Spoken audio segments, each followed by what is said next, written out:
Halo anak-anak, jadi kembali lagi kita akan belajar matematika. Jadi untuk materi yang akan kalian pelajari hari ini itu adalah mengenai relasi dan fungsi. Oke, adapun tujuan pembelajarannya untuk materi di relasi dan fungsi itu adalah menjelaskan pengertian relasi dan fungsi, kemudian mengidentifikasi jenis relasi, kemudian menentukan suatu relasi merupakan fungsi atau bukan. Nah, dan yang terakhir adalah menyajikan relasi dan fungsi ke dalam diagram, tabel, dan pasangan berurutan. Untuk fokus pembelajaran kita pada pertemuan kali ini adalah kita akan fokus pada mempelajari apa itu relasi, domain, kodomain, dan ring. Nah, relasi itu sendiri adalah hubungan yang mengkaitkan setiap anggota pada suatu himpunan A dengan anggota di himpunan B. Jadi, relasi itu juga dapat disajikan dalam berbagai bentuk.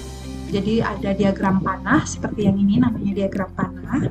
Kemudian ada juga dengan pasangan berurutan dan tabel atau dengan diagram kartesius. Oke, jadi ini kalau pasangan berurutan itu kalau misalnya dulu kalian pernah belajar mengenai tabel kartesius ada X, Y. Jadi kalau bentuk umum dari pasangan berurutan itu A, B. Kemudian dalam bentuk tabel yang ada kolom dan tabelnya itu, kemudian ada diagram panah seperti yang tadi pada slide sebelumnya, dan ada diagram kartesius ya, yang ada X dan Y. Oke, ini contoh relasi. Jadi untuk pasangan berurutan, misalnya ibu mempunyai dua buah himpunan, yaitu himpunan A 1, 2, dan 3, dan himpunan B 4 dan 5. Jadi ini namanya himpunan A, ini namanya himpunan B. Nah, di sini jadi ada relasi dari A ke B. Jadi relasinya berbunyi dari A ke B. Ini dalam bentuk pasangan berurutan, berarti satu pasangannya 4, kemudian 2 pasangannya 5, dan 3 pasangannya 5 juga.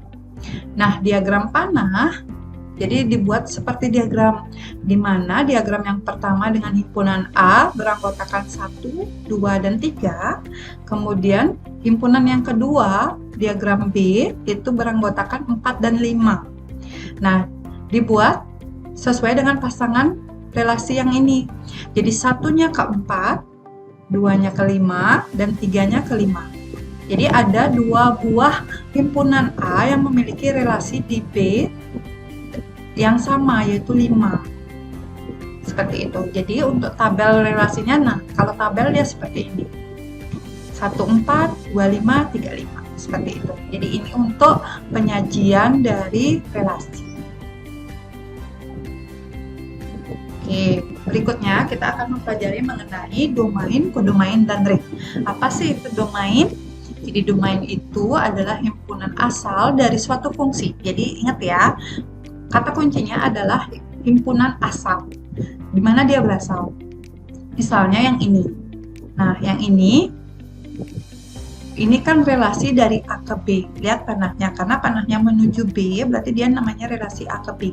Nah, dari A itu dia ada 1, jadi 1 ke 5, 2 ke 4, 3-nya ke 5. Nah, setiap anggota A memiliki pasangan di anggota B itu relasi, sesuai dengan definisinya. Jadi, setiap anggota asal harus memiliki pasangan di anggota hasil. Jadi, ini namanya domainnya, ini asalnya. Jadi, domain adalah 1, 2, 3, yaitu himpunan A. Oke, berikutnya adalah kodomain. Nah, di sini kata kuncinya adalah dari himpunan tujuan. Jadi, himpunan tujuannya itu apa? Jadi, ini relasi A ke B, tujuannya yang mana? Berarti kan tujuannya ke B. Misalnya kamu bergerak mau berangkat dari Gianyar ke Badung, berarti kan tujuannya Badung. Nah, ini juga sama. Jadi, asalnya dia dari A, jadi relasi A ke B, berarti daerah hasilnya adalah B. Jadi, yang menjadi daerah hasil adalah 4, 5, dan 6. Nah, kemudian ring itu adalah daerah hasil. Daerah hasil adalah bagian dari daerah tujuan atau daerah hasil tadi yang memang menjadi pemetaan dari daerah asal. Nah, walaupun daerah hasilnya ada 4 dan 4, 5 dan 6, yang sebagai ring di sini adalah 4 dan 5. Jadi hanya 4 dan 5 sebagai ring karena 6-nya tidak memiliki pasangan dari daerah asal. Jadi seperti itu. Jadi itu yang sudah Ibu jelaskan mengenai relasi domain, kodomain dan ring. Ibu harap kalian bisa memahaminya. Terima kasih.